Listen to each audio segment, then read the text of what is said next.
Non invasive बी P, तर जिथेही ॲनेस्थेटिक दिलेलं आहे तिथे बी पी इज मस्ट आहे, ॲब्सोल्युटली मस्ट आहे. कारण की कमी झालं तर प्रॉब्लेम होईल. ऑर्गन परफ्युजन इंडिकेट करतं ते.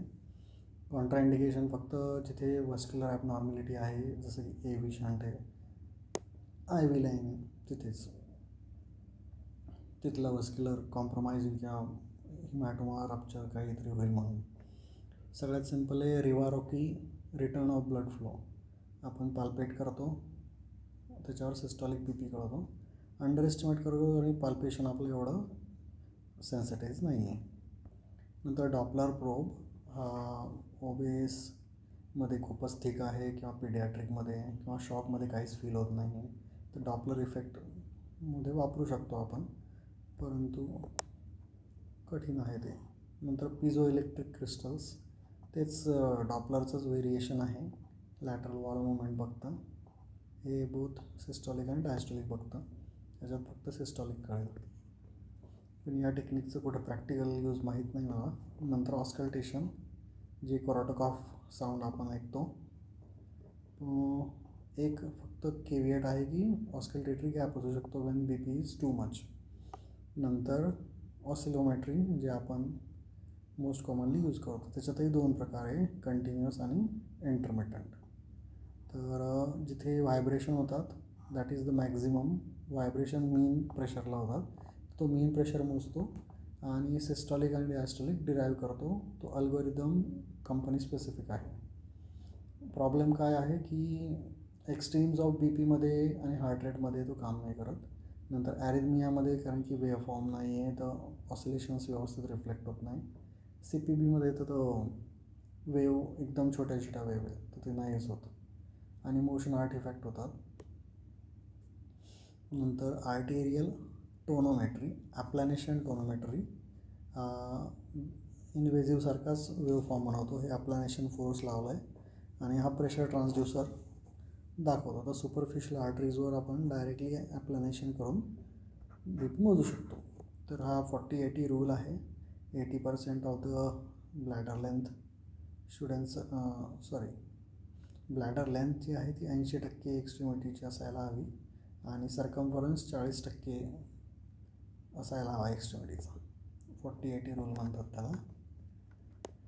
कॉम्प्लिकेशन, पेन, तिथे haemorrhage, petechiae, haemostasis, stasis, thrombophlebitis, extravasation, palsies म्हणजे muscle injury, nerve injury, blood injury, blood extravasation, जे काही अल्नर ग्रूच्या वर लावायचं कंपार्टमेंट होऊ शकतो.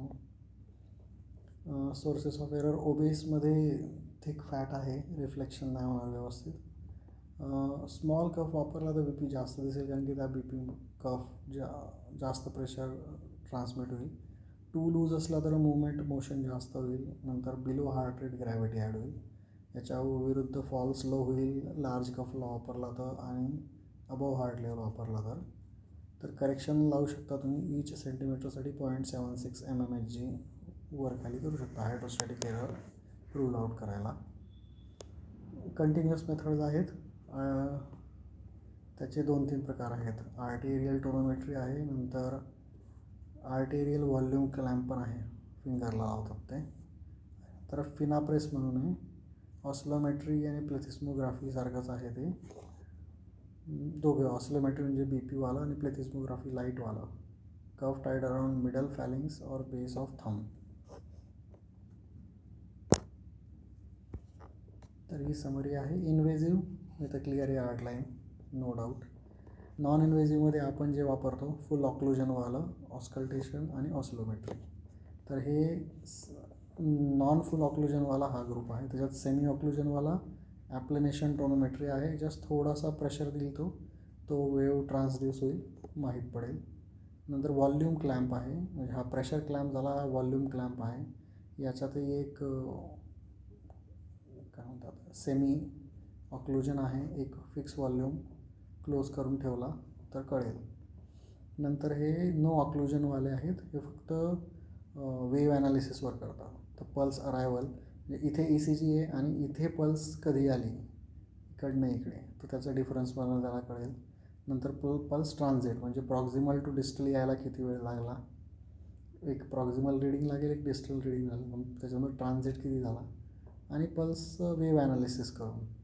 तर याच्याने बी पी कळतो हां, this is for B P. तर नॉन ऑक्लुजनच्या मेथड झाल्या pulse arrival, pulse transit, pulse wave analysis. Semi ऑक्लुजनच्या ॲप्लॅनेशन आणि व्हॉल्यूम क्लॅम्प म्हणजे प्रेशर कॅम्प, व्हॉल्यूम क्लॅम्प. आणि फुल ऑक्लुजनमध्ये ऑस्कल्टेशन आणि ऑसिलोमेट्री. तर कमीत कमी 5 मिनटं ASAचा स्टँडर्ड आहे, 5च्या खाली तुम्ही वोटिंगमध्ये नाही ठेवू शकत. या मेथड्स आपण बघितल्या. यांचा इश्यू आहे की जे NIBPचा आहेत, ऑस्कल्टेशन किंवा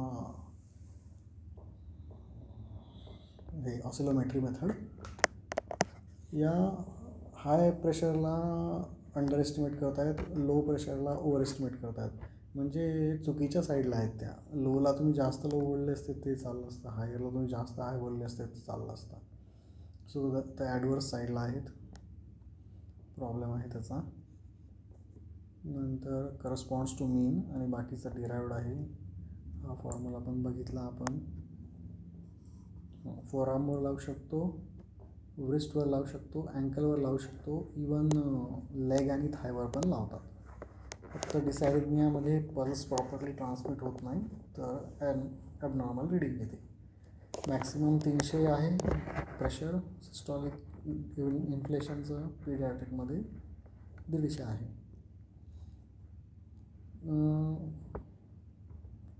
नॉर्मल रेंजमध्येच हे सर्व गोष्टी चांगल्या करतात, लोमध्ये यांचा प्रॉब्लेम आहे. पॅडिंग ठेवा, नाही तर स्किनला ब्रुझिंग होते, नर्व डॅमेज होतं.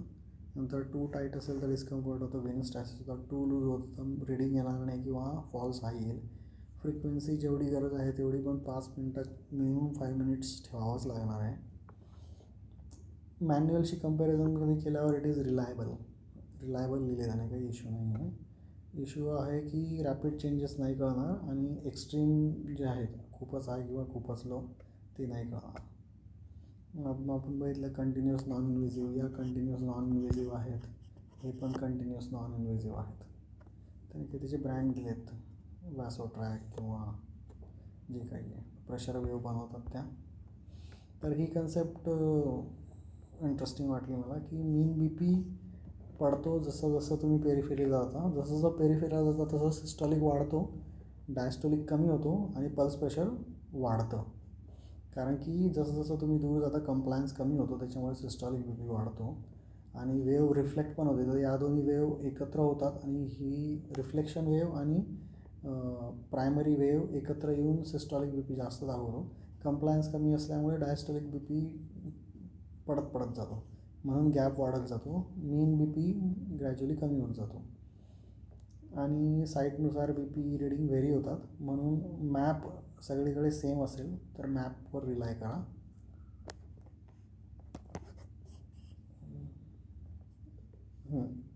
मॅप फॉर कन्सिस्टंट, मॅप पण पडणार आहे periphery centre to periphery, but मला वाटते याच्यापेक्षा, म्हणून मॉनिटर्समध्ये ती रिडिंग हे आहे, फक्त मॅप हवा आहे तुम्हाला का दोन्ही हवं आहे. I think keeping map is a better option. ठीक आहे, so this is the summary. तर हे फिनाप्रेस दोघांना हे होत आहे, फिंगर म्हणजे प्लेथिस्मो पण आहे, प्रेस म्हणजे ऑसिलोमेट्री पण आहे. मिडल फिंगरला, मिडल फॅलॅंक्सला, बेस ऑफ थंबला बघायला पाहिजे या गोष्टी.